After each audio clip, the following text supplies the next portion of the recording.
Hello guys, pag-usapan lang natin si Direk Cathy guys. Dahil ito nga naman guys ang sinasabi natin na amon guys na hirap nga naman guys sa inaabangan shooting ng Hello Love Again. Siyempre guys, alam naman natin, no? Ito yung pinaka iniisip nilang napakabigat na pressure nga naman guys. Kaya nakakatakot nga naman kasi guys. Dahil alam naman natin kung hindi nila pagbubutian nga naman guys. O kahit naman guys sabihin na natin pinagbutian nila.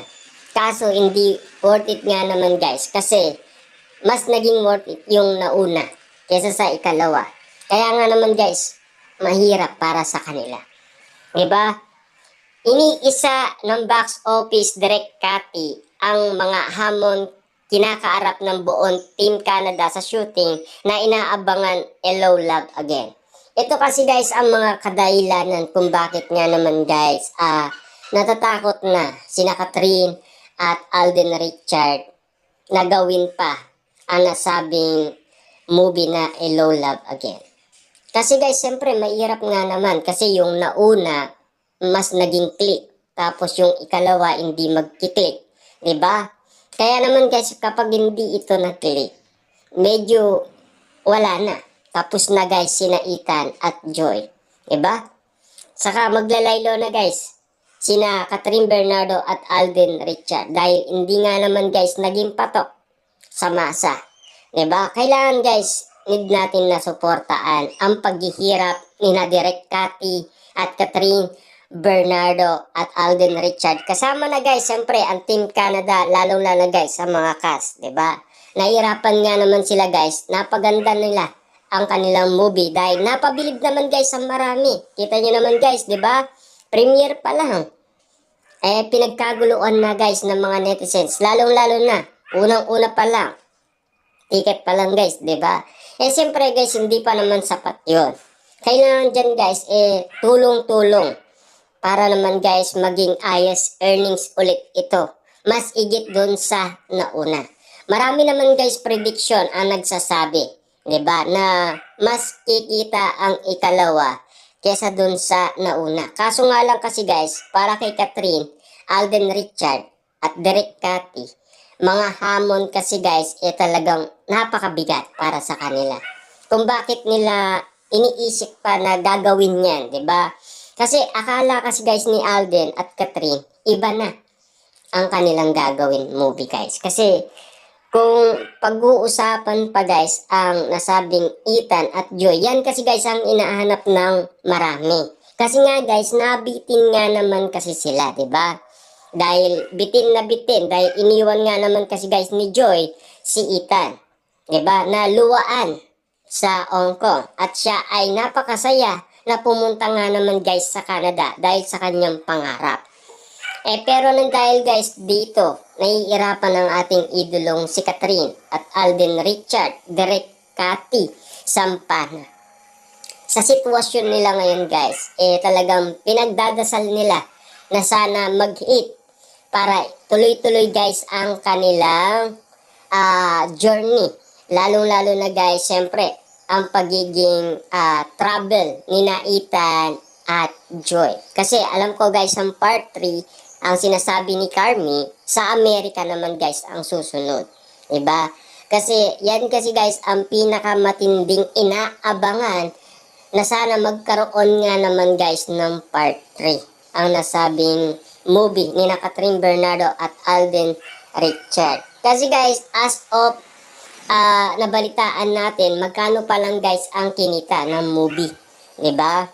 Pero siyempre guys, hindi pa naman kasali ang ibang bansa doon, 'di ba?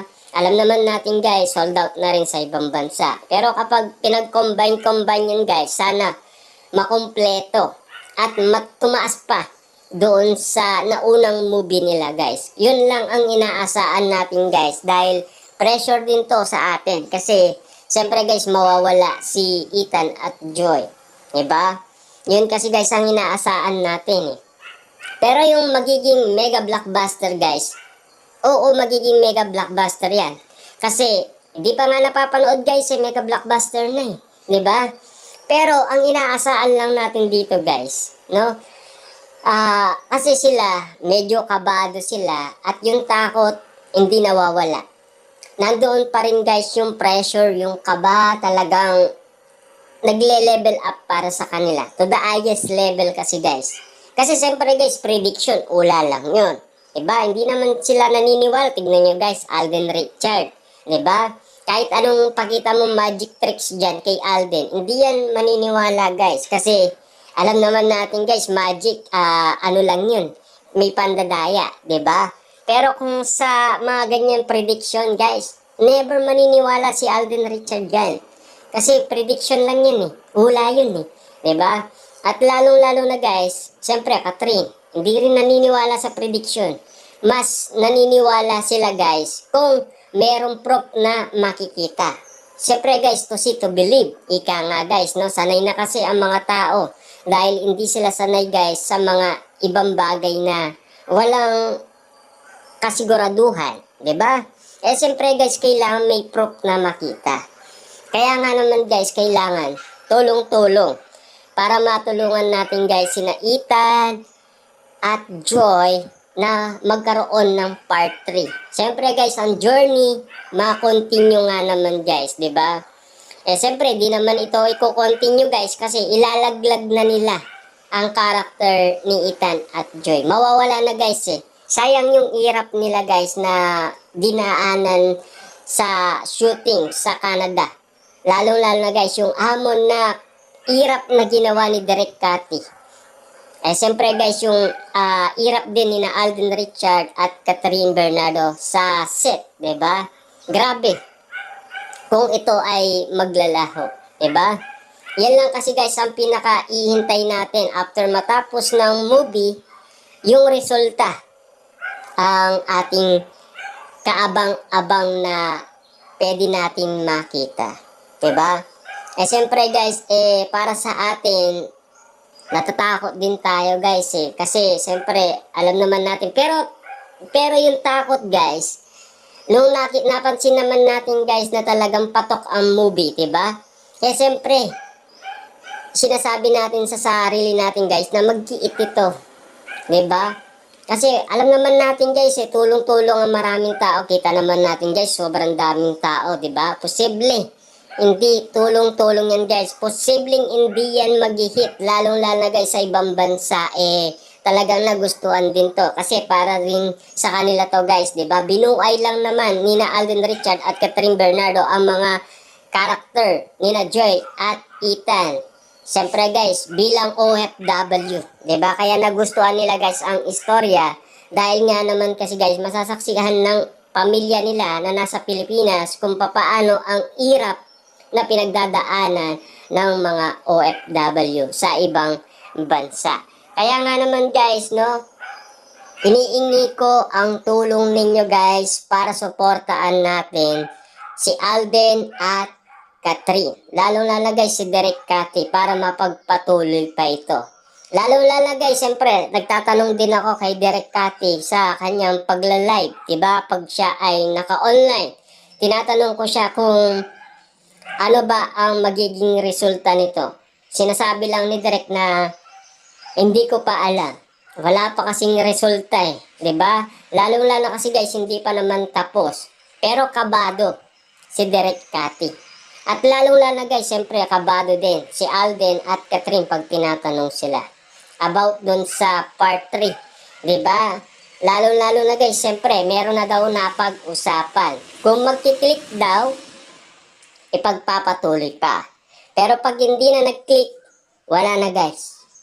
Ulog na. Pababayaan na nila si Ethan at Joy. Mawawala na guys. 'Di ba? Kasi wala guys tinalo nung nauna nilang movie. Kesa dito sa bago ngayon guys, na alam naman natin matagal natin itong inintay, more than 5 years guys. 'Di ba? Iniiling ko guys na sana ito ay maging patok, sabay-sabay tayo guys na suportaan sila. Para naman guys hindi matakot si Derek Cathy at Alden Richard at Catherine Bernardo at ang buong cast.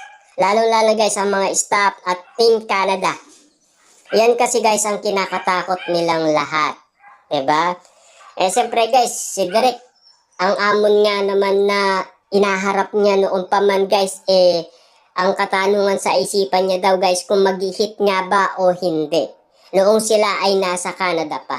Ganon din guys kay Catherine, pumapasok sa isipan nila yung bigat guys na pagdadaanan nila. Siyempre, yung resulta din na makukuha nila kung kakayanin ba o hindi na, 'di ba? Kapag nakaya guys, swerte tayo, 'di ba? Continuation, 'di ba? Magaan para sa atin. At siyempre, maligaya tayo guys dahil kumpleto tayo mga Katden fans. Kapag tayo nawala guys, wala din tayong mapapala, 'di ba?